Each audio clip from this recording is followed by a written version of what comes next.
Sodimac Home Center. Todo para construir, remodelar y decorar tu casa.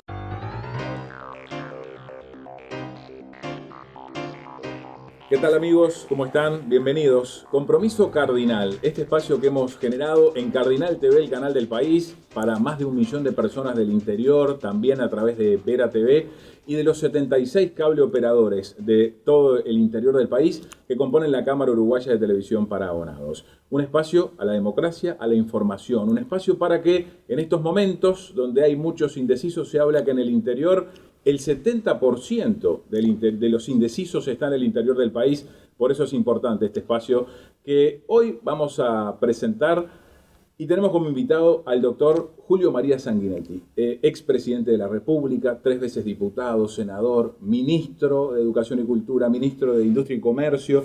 ¿Qué tal, doctor? Bueno, una vida variada, ¿no? Sí. Le faltó decir presidente honorario de Peñarol, nada más. También, es importante también decirlo.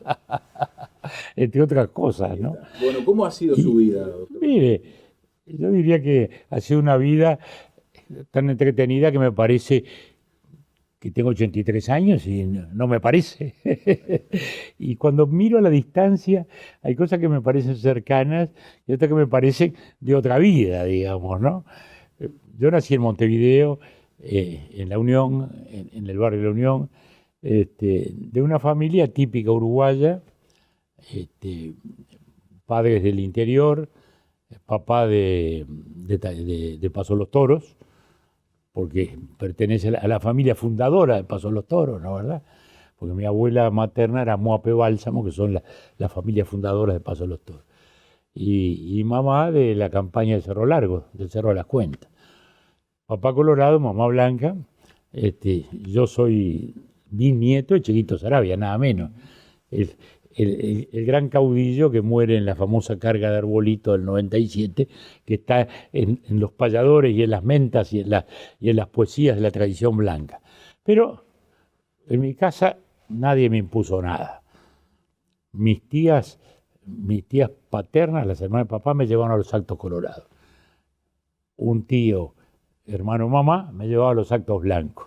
¿Y por qué decide el partido? Por el partido? Y bueno, porque me fui compenetrando a través de las lecturas de la historia, que siempre me gustó y me sigue gustando, y sigo escribiendo también sobre temas históricos, me incliné hacia el Partido Colorado. Bueno, ¿por qué? Por la vocación constructiva, por las cosas que fue haciendo a lo largo de la historia, desde Rivera, primer presidente constitucional y figura fundamental en la independencia del país, con su gloriosa campaña de las misiones, que es la que precipita la independencia, desde ahí hacia adelante, ¿no? Con Valle de Ordóñez, etcétera. Y luego, ya a los 15, 16 años, recibí el influjo de Luis Valleverres, que era la primera figura del vallismo de la 15 de la época. Y ahí empecé a los 17 años empecé ya a hacer periodismo con un semanario en Canelones, que el director era Flores Mora, fíjese, y estaba entre otros Michelini, Teófilo Collazo. Luis Valle nos había pedido que fuéramos a Canelones. Por esas cosas de la política, el Partido Colorado era mayoritario en Canelones, pero en aquel momento estaba la 15 con Luis Valle y la 14 con los Valle Pacheco, el diario El Día. Y la 15 era mayoritaria, pero en Canelones la 14 nos ganaba lejos. Y entonces Luis Valle dice, bueno, vamos a sacar un semanario por lo menos. Y ahí empezó mi carrera periodística, que luego siguió en el diario Acción, y después, años más tarde, cuando se cerró Acción, en el comienzo del golpe de Estado, en el diario El Día. De modo que el periodismo es mi profesión. Soy abogado, trabajé de abogado en el periodo de la dictadura. Yo tenía enterrado el título, pero en ese periodo hubo que reflotarlo, plancharlo, porque estaba medio arrugado en un placar. Pero el periodismo es lo que nunca me abandonó como profesión, en todos los tiempos, y sigo escribiendo. Volviendo a esos inicios, ¿cómo se conforma la familia? Bueno, la familia éramos dos hermanos, mi hermana Silvia, que vive en Buenos Aires hace muchos años, se enamoró de un muchacho argentino, se casó y bueno, ya está hace casi 50 y tantos años. Yo viví, mi escuela fue la escuela Luis Fernández, el liceo fue el liceo número 1, el liceo público José Enrique Rodó, después el Instituto Vázquez Acevedo, que otro instituto público muy importante en la época, y después la Facultad de Derecho. Esos fueron mis estudios. Y siempre vinculado a los temas históricos, con una gran pasión por esas cosas, también por la literatura, en fin, era un muchacho curioso, que me gustó siempre leer. Cuando inicia la vida política, enseguida, bueno, comienza en cargos digamos, fue diputado, fue ministro. Sí, fue muy joven. La vida me llevó en plena juventud, en realidad, porque fíjese que yo, la primera elección que salí diputado, año 62, yo tenía 26 años, ¿no? Y luego ya viene el gobierno Colorado y el general Getío me ofrece la cartera de trabajo, me pide que fuera ministro, y no lo fui en aquel momento por razones políticas del momento, digamos así, y de la configuración del equipo. El general no entendía mucho que un muchacho le dijera que no, y yo le decía, no, lo que pasa es que la política económica, yo discrepo un poco con unos, con otros, y no fui. Pero luego sí, fui ministro de Industria, ya con el gobierno de Pacheco, 69, 70, 71, y bueno, y ahí seguimos, y luego en el 72 soy ministro de Educación y Cultura, donde ahí ya tuvimos la primera gran polémica de educación, porque propuse una ley que creaba la autoridad común, el CODICEN. Entonces estaba primaria por un lado, UTU por otro, secundaria por el otro. Era una cosa muy anárquica. Y entonces propuse eso. Un escándalo, qué barbaridad, se borran las autonomías, esto de primaria, de secundaria. No, señores, la autonomía sigue existiendo. Solo que la administra un órgano rector, porque es imprescindible conectar primaria con secundaria, con la UTU. La educación es una sola, el educando es el mismo. Bueno, eso que hoy ya no se discute, porque nunca más nadie tocó el códice. En aquella época me dieron de todo, me dijeron de todo. Se mantiene hasta estos días. Se mantiene hasta estos días el códice. Bueno, sí, nunca más nadie lo tocó, nadie más lo tocó.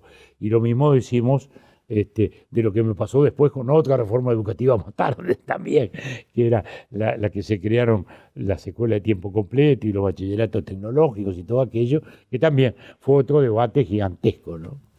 ¿Su ideología política es el vallismo? ¿Hay más de un vallismo? Mi ideología política es clara, es Partido Colorado, vallismo. Es decir, Partido Colorado es la tradición liberal, la tradición constructora del país frente a otras fuerzas conservadoras, a lo largo de todo el siglo XIX. En 1903 irrumpe Valle y el vallismo, que pasa a ser una corriente más social, más procurando la justicia dentro, naturalmente, del esquema de la libertad propio de la democracia liberal, y ahí el vallismo le da, digamos, una connotación de ese tipo al Partido Colorado. El viejo Partido Liberal pasa a ser un partido liberal progresista o socialdemocrático, como se dice en Europa, en fin, con toda la legislación social identificada con el vallismo. Las leyes protectoras del trabajador, la ley de 8 horas, accidentes de trabajo, y después toda la legislación humanística, ¿no? La abolición de la pena de muerte, la ley de divorcio por sola voluntad de la mujer, que eso fue una especie de revolución en aquellos años, lo que hoy le llaman discriminación positiva, digamos, ¿no? Que en aquel momento era muy importante porque la mujer, digamos, estaba muy silenciada, ¿no? Y le era muy penoso ir a un juzgado, digamos, a pedir un divorcio, ¿no? De modo que, bueno, eso fue lo que me llevó al Partido Colorado, lo que me llevó al vallismo y al influjo también de Luis Valle, de un gran dirigente, muy defensor del cambio en la agropecuaria, de la agricultura, en los temas modernos y de la industria también, sobre todo de la industria de exportación. Y ahí, bueno, fue mi mundo, digamos, pero siempre dentro del periodismo, ¿no? Siempre dentro del periodismo, que es una gran profesión, la más linda del mundo, dice García Márquez, y yo creo también.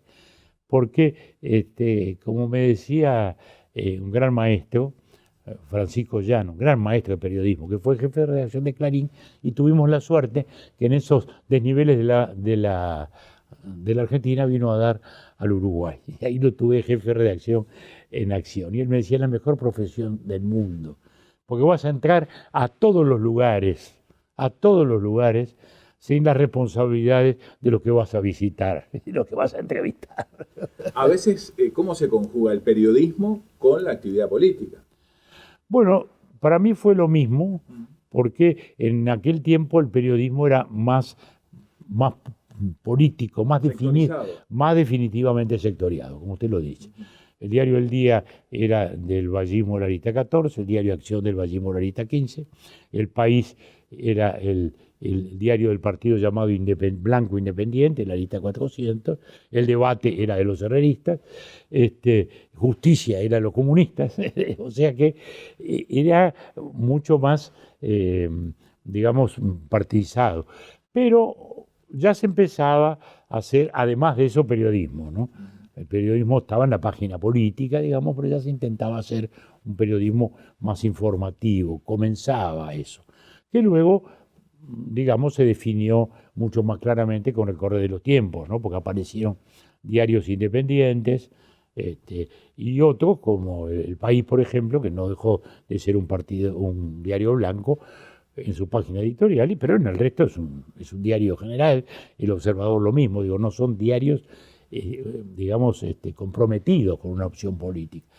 Pero luego yo escribí mucho también en el exterior, ¿no?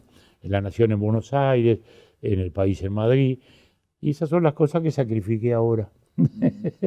Porque cuando se me vino esto de la política de nuevo, de la política electoral, digamos, yo tenía una vida muy activa, ¿no? Muy activa, sin los estreses de la vida política, muy activa, escribiendo libros, ¿no? La agonía de la democracia, la reconquista, en la historia, llamada historia reciente, la historia contemporánea, haciendo periodismo, como digo, en El País y en el exterior, dando conferencias, que esa fue una nueva profesión que había encontrado, profesión fantástica, le digo, la mejor de todas, si uno lo mira con sentido egoísta, porque bueno, uno viaja, lo llevan al mejor hotel, lo tratan con alfombra roja y todavía le pagan, ¿no? Digo, acá al revés, tenemos que pagar para hablar, no aquí, pero digamos así en términos muy, digamos, humorísticos.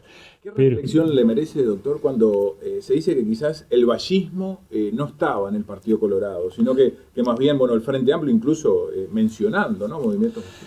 Bueno, mire, el vallismo es una marca de prestigio que se identifica casi con el país, porque el Estado es el Estado vallista, es el que configura Valle de Ordóñez, es el Estado vallista. Cuando los blancos ganaron en el 59, había muchos que decían, bueno, ahora hay que desarmar el Estado vallista, pero no se desarmó, siguió el Estado vallista hasta nuestros días y por suerte, porque ha sido un Estado igualador, un Estado que le permitió a las grandes clases medias predominar en la vida del país. El vallismo es totalmente incompatible con el socialismo y con el Frente Amplio. ¿Por qué? Primero, porque ellos siguen creyendo en la lucha de clases como motor de la sociedad, cosa que PCNT recuerda cada rato. Nosotros exactamente al revés. Hablamos de la conciliación de la sociedad y de la conducción popular a través del voto, a través de la democracia liberal. En segundo lugar, porque el socialismo, con su concepto de revolución, no rechaza los autoritarismos, al revés. Todo el mundo socialista fueron totalitarios, y lo vemos desde Rusia, Rumania, Checoslovaquia, todo aquello, y hoy Cuba, que sigue siendo un Estado totalitario. Y de algún modo esperpento del siglo XXI, así se llama socialismo del siglo XXI, que es Venezuela. Es decir que lo nuestro claramente es democracia liberal en todas sus consecuencias. Y en nombre de la revolución nunca vamos a aceptar una dictadura, como en cambio la acepta el Frente Amplio. Doctor, ¿le propongo una pausa? ¿Cómo no? Encantado. De la misma seguimos. Seguimos. Mucho más de la historia, mucho para conversar con el doctor Julio María Sanguinetti, que nos acompaña en Compromiso Cardinal.